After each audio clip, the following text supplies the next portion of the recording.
What's going on, everybody? This is Dr. Chris Featherstone here for yet another episode of UnSKripted as we go live every single Tuesday night here in the States, Eastern Time. We have a good time. You know, as I say always, one of my favorite days of the week because I talk to the biggest and the best, and this person is no different. He is Cena Sr. How are you tonight, my man? I am nothing short of fabulous, Chris. Thanks for allowing me to come on. It should be some fun. Awesome. My pleasure, man. What are you up to these days? Well, like everybody else, I'm out there gardening. I just finished building a chicken coop out there for my granddaughters and my girlfriend. So we're having a good time. I'm a justice of the peace. I've got weddings coming up. I'm starting to get some bookings for wrestling shows. Thank God, once again, we're back to normal, hopefully. Staying busy, staying active. Yeah. Will you be in Tampa in the next week after next? Well, not this weekend, but next weekend. Yeah, next week. Yep. I'm not too sure about that one. I've been asked to go down to do something with somebody, but I'm not too sure because I think this Wrestlemania is going to be very, very hard to pull off, especially with the numbers that they're going to be able to allow in, the way they're doing the matches. It's going to be kind of difficult, I think. Even the Hall of Fame, they're going to try to squeeze 2 days in that. It's just not going to work. Yeah, it's going to be quite odd. We shall see. We shall see how it works. You ready to get into these questions?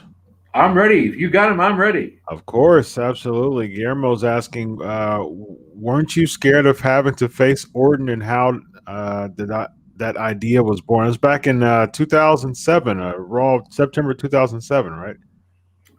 That's when I did the main event with Randy Orton. Yeah. And I can tell you this, if you ever want to face a man that's a viper, and I mean a viper, unpredictable, I was very worried, as you can see when I came through the curtain and walked to that ring, very unpredictable. I didn't know what to expect.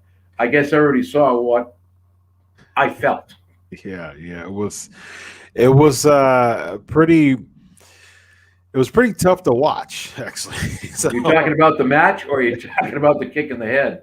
I'm talking about both. It was well, the kick in the head, let me tell you, that's I have an old saying, that's another story for another time, but I remember that kick in the head. I almost thought I was the Patriots football. That's how hard he kicked me, busted me open. That was a pretty scary situation, and I can tell you this, that Randy's one of the best, but at that point, no regrets. He was after my son. He didn't care what it took to get there. I guess I just happened to be at the wrong place at the wrong time. Was that something to prepare for? Backstage was just like, "Hey, I'm going to give you this punt. You better just tuck and roll," type of deal. I mean, what was his encouragement to you of taking the punt? You know what? That's a good question because I remember talking, God rest his soul, to Dusty Rhodes. Hmm. And I said, I'm a little concerned, Dusty. This is a situation that I've never been involved in. And I remember Dusty said, "Don't worry about a thing, son. I'm going to tell you, I take that kick a lot of time. You're going to have a good time, son. Don't worry about it. You're going to feel a thing." And he was right. And I guess we went through that. Um, it was okay. The way it came out, all I know is that boot connected and I was out. Yeah, yeah. Reezy's asking, what matches are you excited for this WrestleMania? There's not a whole lot that really turns me on for WrestleMania. I'm really looking forward to the Lashley match. Mhm, And McIntyre, mhm, I just hope that Lashley retains the title. I did a couple of shows on the indie side with Bobby Lashley. I have nothing but good words for that gentleman. He's a true professional. I think Bobby has finally reached the point that he deserves. It's been mhm, a long time coming for Bobby Lashley. I think he's great in the role they have him in now. There's one of the matches I'm really definitely can't wait to see. mhm. Um, I'm not too sure about the a match with Roman Reigns. That will be something to take a close look at. I think that's something that I'm interested in seeing. Um, when I look at the WrestleMania lineup, it's just an okay card. Yeah, I agree. I definitely think that Lashley deserves it. I think I still am pretty sold on the fact that Vince wants Drew to have that big moment in front of fans, and so I can see that happening. Um, as far as the other, see, the thing is, I think the WWE is very meticulous and very intentional of how they're booking the card, and it's kind of throwing me off a little bit that the triple threat universal championship match is the main event for the second night. It kind of almost causes me to think that Daniel Bryan might have that big yes moment at the end of the show. I'm not quite, WrestleMania is the big feel good show, and I think, I hope that Roman Reigns, this puts Roman Reigns over, but it would make sense for him to be on night one, and then that feel good moment ends the night two for me. That's typically how WrestleMania is. Since that Universal Championship's ending night two, they want that feel good moment to have that good taste, in people's mouths. I don't know. We might have that Daniel Bryan win. We'll see. What do you think? No, I tell you what, I think Roman Reigns is going to still have that belt. I get that feeling. I don't know if something's going to happen in between where Bryan may not be able to compete and it'll become a two-way, which is really what I like to see. But again, you never know. Vince and the WWE, very good at throwing swerves. Very good. But I Yeah. think I think it would be a mistake to put that belt on Bryan because I'll tell you what, I was never a Roman Reigns guy, and I make no bones about it. Every podcast that I did or any interviews I did, I always said the same thing because they pushed him and they used him in the wrong way. If they had started Reigns out the way he is now, Mhm, and then brought him in, worked him into the tweener, and then worked him into the face, the guy, he's an outstanding athlete. mhm. And they've Yeah. got him in a great position now. He's got a great mouthpiece there. He's everything is working out just well. Yeah. One of the things I don't like is I don't like to see titles change in 2 weeks, in two Yeah. months. Let the man have the run. Let's see what he can do. Go back to Lashley. He's doing the job. He's putting the butts in the seats. Mhm. So why not let it roll? Let's see what happens. McIntyre had his day in the sun. And I think Drew's an outstanding athlete. He proved that. But he wasn't doing a lot. He wasn't bringing a lot of Yeah. butts in the seats. I'm being right up front. I get in Yeah. trouble sometimes. Oh, I mean that I don't mind you saying that at all. It is what it is. That's just shooting it straight. It's truth. Drew McIntyre is my favorite wrestler in the WWE, but it's just unfortunately the way that they've used him hasn't been very strong. And he's an amazing athlete. I just see when I see WrestleMania, I think of feel good moments. I think of a feel good ending. I don't see a heel winning the first night closing and a heel winning the second night closing. Something's going to happen in between there. There's a baby face that's going to win one of those nights. So No we'll disagreement see. from me. Yeah, we shall see. Let's see here. Elvis is asking if your son wasn't in WWE, who would be your favorite wrestler, and who was your favorite wrestler that you have met? Thank you for your time. Wow. Well, first of all, who says my son's my favorite wrestler? I was I thinking mean, the you know same what? I think I have quite a few favorite wrestlers. Edge comes to mind. Randy Orton comes to mind. When I was younger, and I had the opportunity to meet him several times, Bruno Sammartino was truly one of the greats. Chief Jay Strongbow, another great who I had the opportunity to at least see in action and do an autograph signing with. Those are the people that made wrestling real. thing. And so I guess that's where we're at. Ric Flair is another one that I admire. I did several shows with Rick, an outstanding human being. And I think if Rick didn't have the health problems he had, I think you'd see him back in the ring today. Yeah. He loves that ring. Was there a particular wrestler that inspired you to start in the wrestling business? Because you were an announcer and you spent a lot of your time as a manager, Johnny Fabulous. What Who inspired you to get into the wrestling business? Well, I don't know if you're going to like my answer, but it's Walter Killer Kowalski. Okay, Walter was a great human being, first of all. yeah, he trained Triple H, right? Pardon me? He trained Triple H, right? You can see what he did, Yeah. and he had a very good way about him. Walter was a great human being, but he really did what the business needed. He was a heel. He Mhm. put it over as a heel. He Yeah. did a great job at it. And so when I look at Kowalski, and then I saw the other fellows and ladies working behind him and with him, wow, how could you miss? Yeah. And so I always said to myself, if I'm ever going to be a villain, there's a guy that I want to model myself Oh after. yeah. Yeah. It was a very intimidating figure as well. Oh, Sure. awesome, awesome. Yeah, absolutely. Reese's asking, you are very vocal about your disdain for Goldberg. Do you think John Cena versus Goldberg would be a big money match? You just heard my answer, right? It was nothing. Look, I don't have disdain for Goldberg. I say this in every interview I do, every podcast. I wouldn't want to meet Goldberg on the dark alley. I wouldn't want to fight him in a bar. That man is in tremendous shape. He's a great athlete, a lot of potential. But if you look at the match he had with Drew McIntyre, I think we have to sit back and say to ourselves, there reaches a point in time where we have to learn to step back. And for him to have, I think his contract is what, 3 or 4 more matches? Three, yeah. Yeah, with WWE. I mean, where do you put him? To put him in the ring with Cena, I think it'd be a disservice to Goldberg and Cena. Mhm. Who's going to carry who in that match?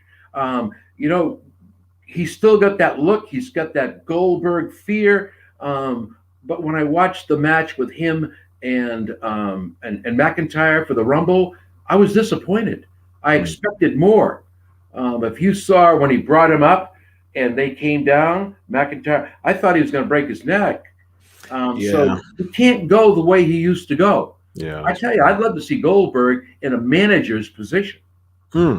The knowledge that man has, the vocals he has, perfect spot for him. And the way to use him is make him that manager, just like Heyman, Lou Albano, Bobby Heenan. He can do both. He can be the mouthpiece, but when it comes down to the action, he can also get in there and go. He can't go the 20, 30 minutes he used to, but he can go in there for 5 or 10 and really do the thing and work it. I think that'd be good for Goldberg. And I don't have disdain or hate for Bill Goldberg. I just think that there reaches a point in our careers where you got to step back. Yeah. Yeah. Yeah, Goldberg's always been that high impact guy. You know what I mean? So he's like, hey, I'll give you 5 minutes, and that's all. I'm cashing my check and going home. That's who he was. That's how he drew the fans, and so He's still that way. I mean, you yeah, can see. But you know yep, what? The fans don't want that 5 minute match, that 3 minute match. They want to see two guys, two ladies go in there and do it. Really make me get into what's involved. And you could see that when he started with McIntyre, he came out the bull, the Goldberg. He was there, and then all of a sudden, he just kind of went, was gone. yeah. It was gone. Unfortunately, uh, James asking thoughts on your son's upcoming role in the Suicide Squad movie. I think it's tremendous. I'm a fan of Suicide Squad. I think it's a great opportunity for John. Um, hopefully, I think out of Suicide Squad, he's Peacemaker, I believe, in that movie. I think there's a spinoff coming up Hmm. on HBO. So I'm really looking forward to it. It'll be a character that is different for him to play. I'm kind of interested to see how this little Peacemaker guy works. Yeah. Devesh is asking, what was your favorite WrestleMania match involving John Cena? Wow. That's all I can say is, wow. There's been so many. Yeah, I just can't. I can't just pick one. I really can't. It's very difficult because every match he was in, I think that they were good matches. I mean, the match I wasn't impressed with was the Undertaker match. That was just a quickie. There's another yeah, one. That was a yeah, very 2 minutes and it's over. yeah. That was like. I mean, he's had some great work with Edge. Hmm. Great work with Orton. I thought the Rusev match was very well done. You Uh, think so? yeah, I think they did a good job with that. I really did.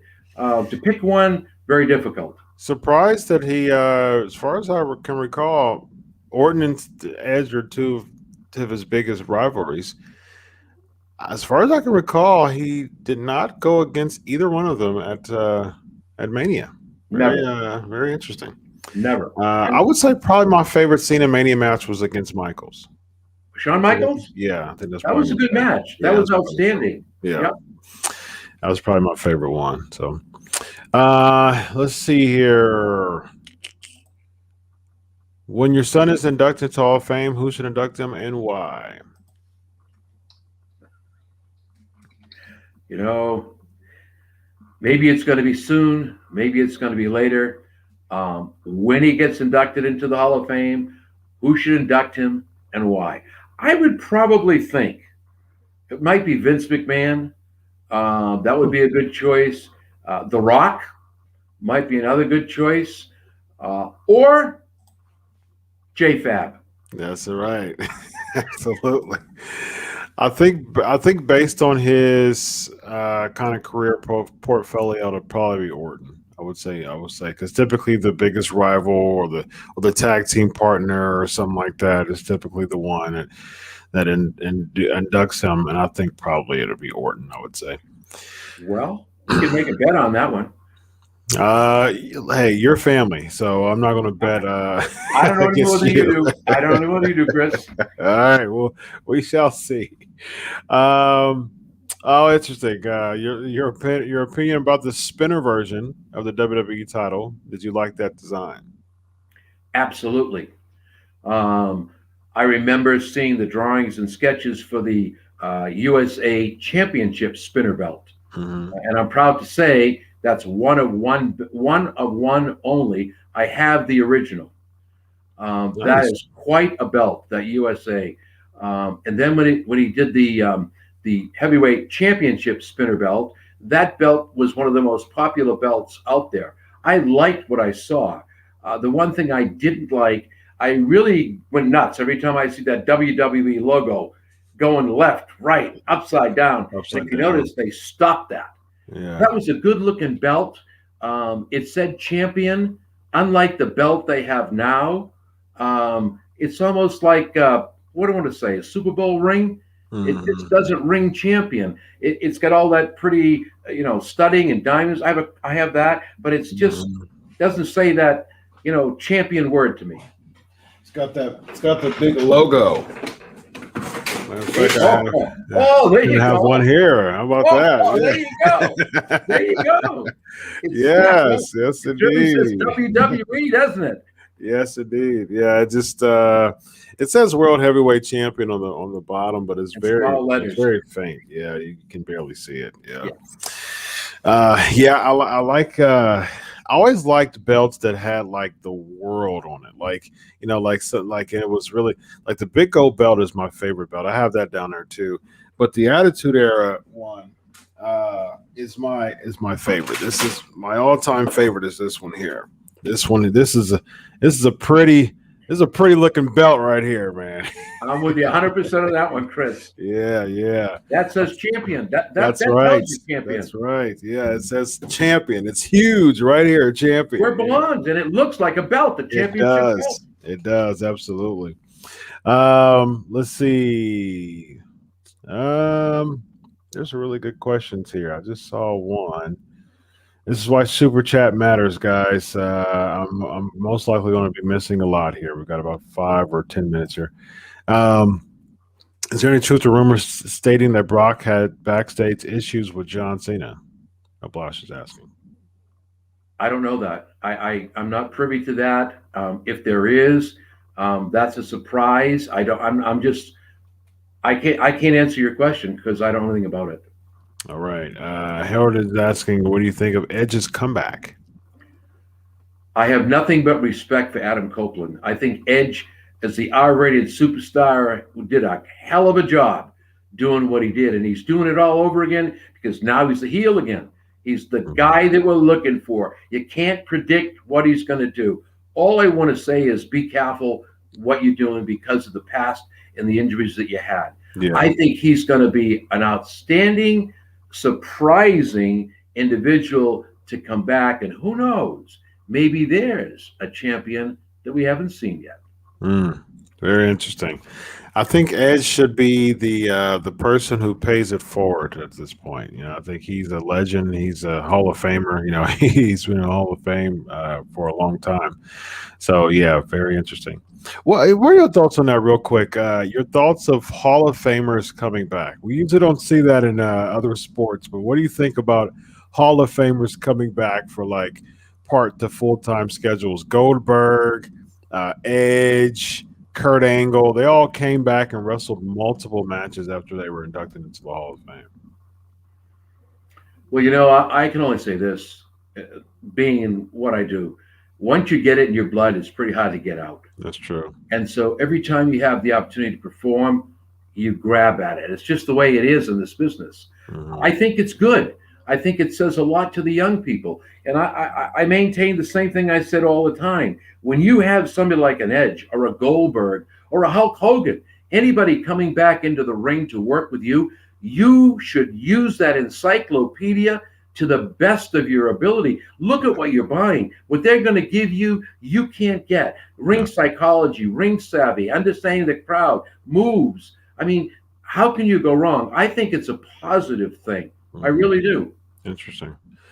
Derek's asking, hello, Mr. Cena. Was there a type of match such as the ladder match that made you nervous for John's safety? Yes. When I was in Canada, when John faced Edge, that was pretty scary. I've got to be really upfront with you. There was a lot of ups and downs in that match, and I was not only worried about John's safety, but Edge's.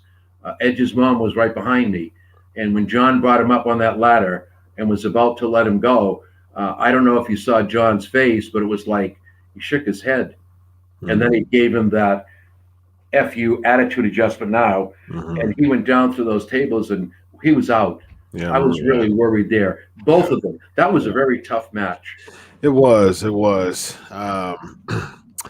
Random question there. How old was John Cena when he told you, hey, Dad, I want to become a professional wrestler?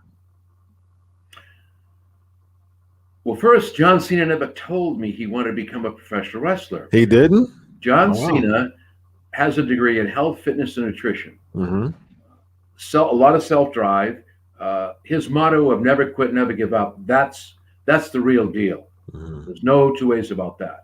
I remember when I went through the divorce, John said he was going to go to California. I guess in one of the DVDs, he said he had enough of the old man, so he had to get away. So I remember giving him a silver dollar, and he was going to California to work at Gold's Gym, told me he had a place to sleep and eat, and he was all set. Little did I know, and I gave him that silver dollar because I said, "You'll never make it," quote unquote. And he had no intentions of becoming a pro wrestler at that stage. So I didn't realize he was sleeping in his car, showering in the gym, eating power bars. Working out of the gym, two UPW wrestlers noticed John and asked him if he would ever consider being a professional wrestler. He said the old man used to promote it, do this and do that. I was the first guy to get cable TV for no other reason, not cartoons, professional wrestling. And I got a phone call one day, and he said, "Dad, I got another job." And I said, "Really? What are you doing now?" He said, "I'm a professional wrestler." I said, "No, I don't believe this." He said, "I am. I love it. I went down to the school, and I absolutely love it." And that's where it all started. And I didn't believe him, so I took a flight to California. And there he was with Samoa Joe, Randy Orton, Victoria, all these guys and ladies that would eventually go on to OVW and then WWE. Yeah, very nice. Were you an inspiration to him as far as his promos? He's always been a good promo guy, even when he was the prototype in OVW. He's always had a good promo. Did he get that from you? I can't take any credit for anything my son does. As he says to me, I'm second generation, and that's true. He's been in the business a lot longer than me. I came in after he did, even though I did it before and then got out of it. So he's the man. He's always quick with words. He's very good at picking stuff up, and the rap stuff he did. Yeah, freestyle. Promos, I don't know. I can't take credit for that. What do you think of Khali going into the Hall of Fame?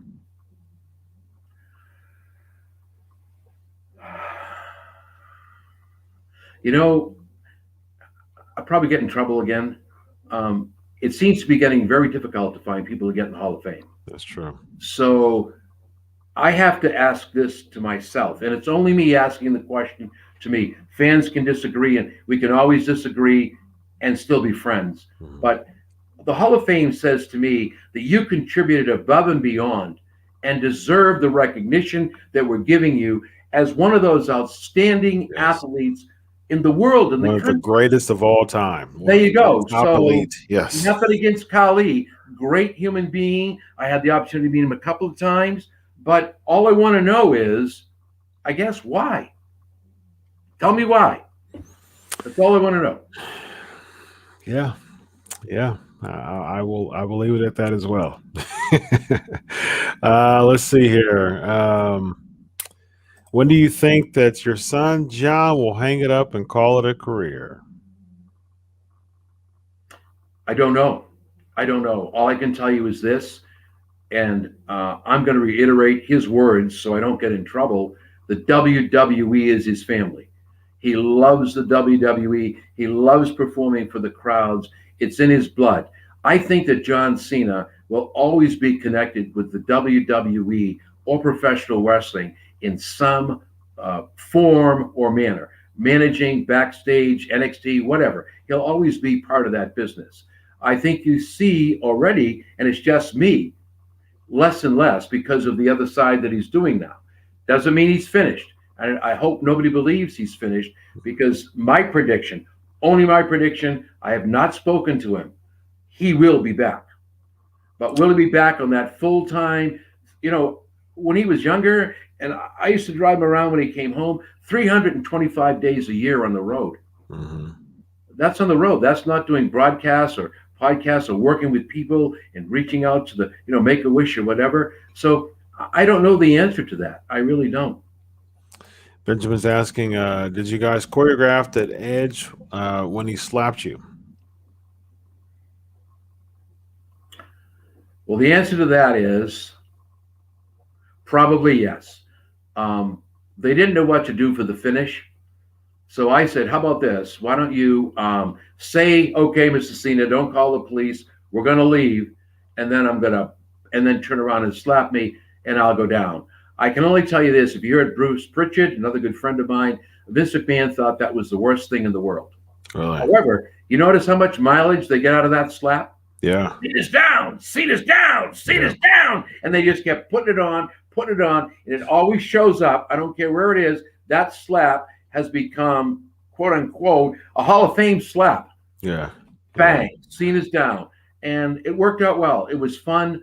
I had a lot of fun doing it. But yeah, that's something that wasn't choreographed. I'll tell you that. It was that you're going to slap me in the face. And I can tell you this.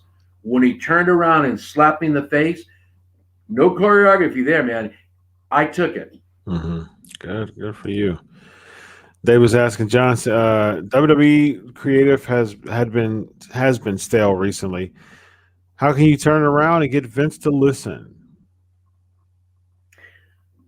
Vince is a very intelligent man, and he understands this business probably better than most people. He wouldn't be where he is today if he didn't.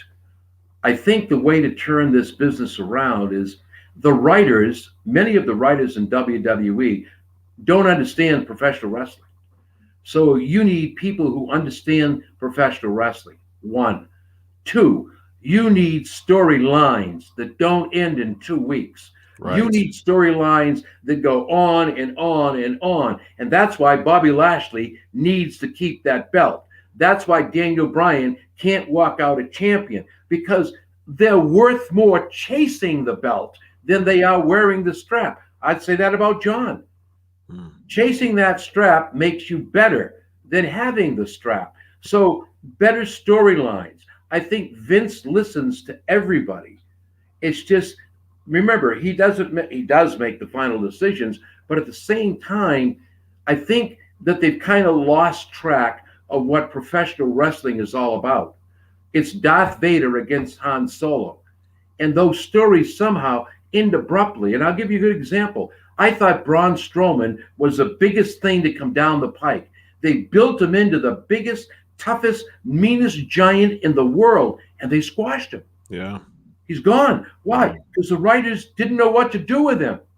Except for throw green goo on him, John. Yeah, well, so I think the way to turn this around is bring back professional wrestling, have some storylines in there, something that means something, and I think Vince would listen. But I'm beginning to wonder in this business if it hasn't become more about money than it is about the product. It has. I think that's very clear, and I think I agree with you 100%. I always say that pro wrestling is a comic book come to life. It is. And if I'm reading a comic book, I don't want to see the fight scene in the very beginning. I don't want to see it either. I don't even want to see it close to the beginning. I don't even want to see it in the middle. I want to see the build to the fight scene and the fight scene at the end. And all the pages I'm going through is the build up to the big fight scene at the end. That is comic book 101. That is the tried and true method of professional wrestling. You get the build, you get the build, you get the build, you get the payoff. We don't want to see the payoff in the front, because why am I turning more pages if the payoff's in the front? And that's why we're getting all these knee jerk, these fast booking, these like 2-3 week feuds. This all, it's like we're continuing to see the action in the front. There's no build, and we're losing interest, unfortunately. So, well, that's the way to turn it around. I don't know whether they'll listen or not, but you've got to have more wrestling, less promos, more wrestling, better storylines. I think Vince will listen. I think he understands that he's got to bring that product up, because you've got a good competitor out there, AEW. Yeah. The biggest mistake AEW made, in my opinion, was that bomb match they had. That was a disaster. Oh, the wrestling was outstanding. Omega and Moxley, what a hell of a match that was. And then to have sparklers go off. Yeah. And then bring in a referee in a hazmat suit, and then bring in the EMTs to make sure they're alive. Come on, man. That just lost the whole thing. Yeah. That's what I mean about somebody wrote the wrong thing here. Yeah. And then Tony Khan he tried to cover it up, but it didn't work. He tried to cover it up. That was bad. Sometimes, mature people just got to admit when they're wrong, man. He was wrong on that one for sure. Last question, Royto. Who is your Mount? It says my Rushmore. I believe he means Mount Rushmore of wrestling all time. Who is my Rushmore of wrestling of all time? Yeah, Mount Rushmore. So 4 people, I believe, is on Mount Rushmore. That is correct. That is Yeah. correct. I think one of the guys that has to go up there is he's wrestled. I think Vince McMahon belongs there. There is Okay. no question about that. Let me tell you something. Um, I don't think Shane O'Mac's too far behind him, but Vince certainly deserves a spot up there. Ric Flair definitely deserves a spot up there. There is no question in my mind about that. Um, I probably put Stone Cold Steve Austin up there. And I'm not too sure, but I might not put Shawn Michaels there. Very nice. If I can say, I go back and forth. I've had this conversation about Mount Rushmore with, many years. I would say the 4 most influential names in pro wrestling history, just from just portfolio and impact alone, I would say Hogan, Flair, Austin, and Rock. I think that those aren't my top 4, my favorite 4 of all time, but I would say as far as impact of all time, as far as transiting the business and bringing the business as far as eyes to the product, I think those 4 are the most influential for sure. So, all right, let the listeners know what you got going on, Mr. Cena Sr. And it's great to talk with you, man. You told me when we talked on the phone last night, it was going last week, it was going to be fun, and I agreed with you. I took your word for it, and you didn't let me down. I did let you down, or I didn't? You did not let me down. Oh, all right, okay. Where can I find you on social media? I don't have a whole lot of social media out there. I just have a website for Johnny Fabulous, and that's probably about it. I'm on Twitter. Once in a while, I go out there and make a few remarks. I belong to several organizations down here, and if I can give one a plug, I'd appreciate it. Yeah. Atlantic Pro Wrestling has got a show coming up April 17th. They're in Newburyport, Massachusetts. It's the first wrestling show since COVID. It's at the Elks down on Low Street in Newburyport. Got some nice championship matches going there. I'd buy a ticket to get down there. Who knows? Maybe Fabulous will be there. But I'll tell you what, don't miss that show.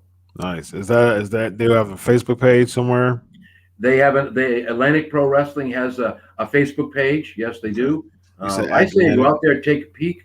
You got the Showcase Pro Wrestling, another great show. Cousin Larry up there in Maine, NWA. Have a lot of fun. I move around and have a lot of fun. Nice. Atlantic Pro Wrestling, you said? Yes. Okay. Yeah, I'm gonna actually put the link in the spring-loaded tin. That's it. Is that it? Okay. Yeah, I'm gonna go ahead and put the link in the appreciate that. There. Thank you. Yeah, absolutely. All right, John, it's been a pleasure. Thanks for coming on tonight, my man. Thanks for having me, man. It's been an honor, and I mean that sincerely. You're one heck of a guy. Thank you. I appreciate that much, man. Appreciate it. Have a good night. You too, my friend. Thank you. Bye-bye.